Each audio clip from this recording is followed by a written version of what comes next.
Bonjour à toutes et à tous, ravi de vous retrouver pour cette nouvelle édition sur votre chaîne d'Info Régional. On va parler de littérature jeunesse avec les deux co-auteurs de ce livre régional. Si l'on peut dire, en tout cas, vous êtes tous les deux de la région et de l'île. Violette Hurlevent et Le Jardin Sauvage. Jean-Baptiste Bourgois, bonjour. Bonjour. Et Paul Martin, bonjour. Bonjour. Je le disais, deux co-auteurs de ce livre aux éditions Sarbacane. Vous êtes ce samedi, donc demain, à la librairie La Lison, ce samedi, à 15 h pour une séance de dédicace. Alors d'abord, l'histoire, Violette Hurlevent, une jeune fille, comme les autres à peu près, qui s'enfuit un petit peu de sa mère, de la maison de sa mère, et qui voilà, va découvrir un univers merveilleux. C'est ça. En fait, on est parti de l'envie d'écrire l'histoire d'une enfant très simple qui va découvrir un monde fantastique. Alors, on peut comparer ça à Alice au Pays des Merveilles ou à ce type de référence, sachant que on a aussi voulu donner une résonance entre sa vie et les problèmes qu'elle a, qui sont lourds à porter, et puis les aventures qu'elle va vivre dans ce jardin sauvage, qui est un lieu fantastique. Le côté fantastique est illustré par vos dessins, Jean-Baptiste Bourgois, vous êtes co-auteur, mais effectivement aussi illustrateur. Qu'avez-vous apporté à l'histoire même ? D'abord, pas mal des personnages que j'avais d'abord dessinés et qu'avec Paul, on a construit après, et surtout Paul a étoffé après. Du coup, beaucoup des costumes des personnages, du décor aussi, le cadre dans lequel ça se passait.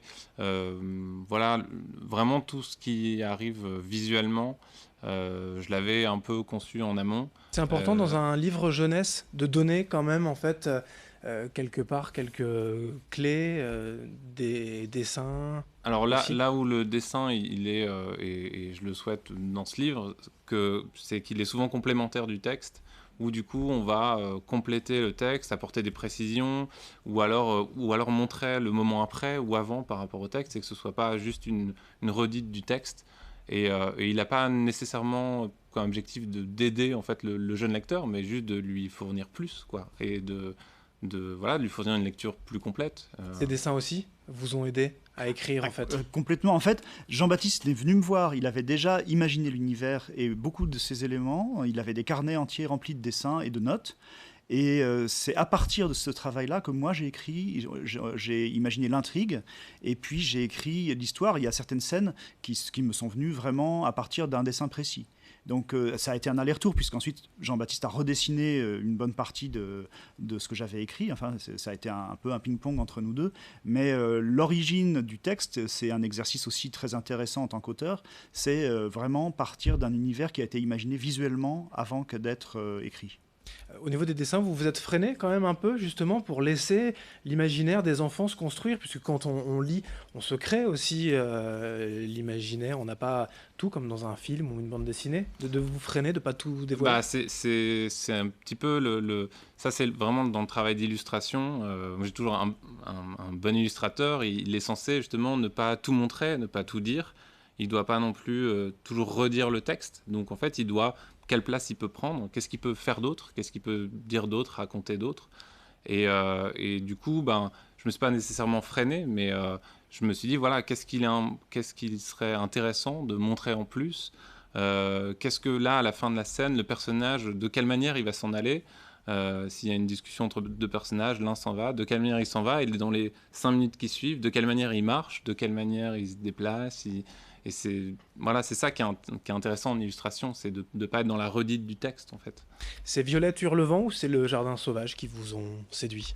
Alors l'idée de l'univers était vraiment très forte. On avait cette envie d'un univers à explorer, avec des dangers, avec des trésors, avec des choses à découvrir. Donc la description de l'univers a été le socle qui nous a permis ensuite d'imaginer les aventures de la petite fille. Mais au fur et à mesure de l'écriture, évidemment, elle a pris de plus en plus de place.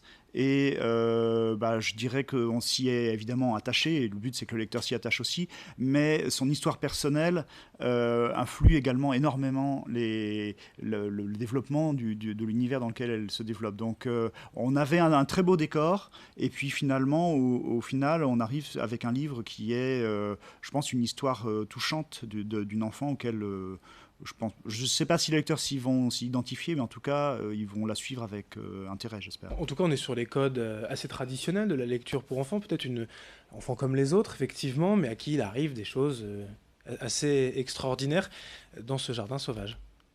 C'est ça? Ouais, bah il y a toujours. Bon, déjà, il y a souvent, enfin, il y a quelques personnes qui disent bah c'est de la fantasy. Or, c'est vraiment plutôt du fantastique. C'est-à-dire que c'est le monde commun et arrive un bouleversement.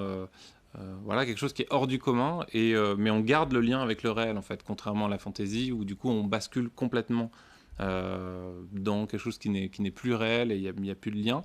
Là, on garde ce lien, et oui, bah, au départ, elle est un petit peu comme les autres, et forcément, bah, le fait qu'on la suive, qu'on s'y attache, et ben, elle devient plus particulière, parce que du coup, on l'a suivie, et du coup, on la connaît, quoi, donc finalement. Alors je disais, vous serez demain en dédicace à la Lison, à Lille, place Jeanne d'Arc. Le livre est sorti déjà depuis un mois, on va dire, le 15 mai. Les premiers retours ils sont super excellents. Positifs. Ouais. On a énormément de retours de libraires, de lecteurs qui sont enthousiastes, donc ça c'est très très gratifiant. Bon, il est trop tôt pour savoir si le livre va être un grand succès, mais en tout cas, voilà, vous dites les lecteurs qui se dévorent un peu. Bon, voilà, oui, voilà, on a vraiment, moi, c'est toujours très chouette quand on est auteur d'avoir des enfants qui viennent vous voir en vous disant qu'ils l'ont lu. Les parents disent ils peuvent pas le lâcher, il veut pas venir manger. Donc ça, c'est toujours super plaisant de voir que l'univers qu'on a imaginé, il se plonge dedans avec plaisir. Ça, c'est super. Parce que c'est pour quel âge? Parce que c'est un gros bouquin, ça fait quand même Oui. 435 pages, ça peut faire peur, mais effectivement, avec les dessins, voilà, ça prend de la place et ça se lit bien. Ouais, il est aussi assez découpé, les chapitres sont assez courts. Je crois que la recommandation officielle, les éditeurs placent une gamme d'âge, et je crois que c'est 9-14. Oui, je pense que 10-14, c'est juste. Après, honnêtement, on ne l'a pas écrit avec une tranche d'âge très précise en tête. Et je pense qu'il plaira, et j'espère qu'il plaira à des gens de tous âges, y compris les amateurs du genre, qui auront envie de découvrir un univers voilà, mais on va dire que imaginaire. minimum, entre guillemets, c'est 8-9 ans. Oui, je pense que 8-9 ans. ans, et puis après, jusqu'à adolescence, quoi, oui. Parfait. Violette Hurlevent et le Jardin Sauvage, donc écrit par Paul Martin et Jean-Baptiste Bourgois, co-écrit même, puisque vous êtes tous les deux co-auteurs effectivement de ce livre. C'est aux éditions Sarbacane. Et pour le découvrir, une séance de dédicace demain, ce samedi à 15h, donc à la librairie La Lison à Lille, place Jeanne d'Arc. Merci.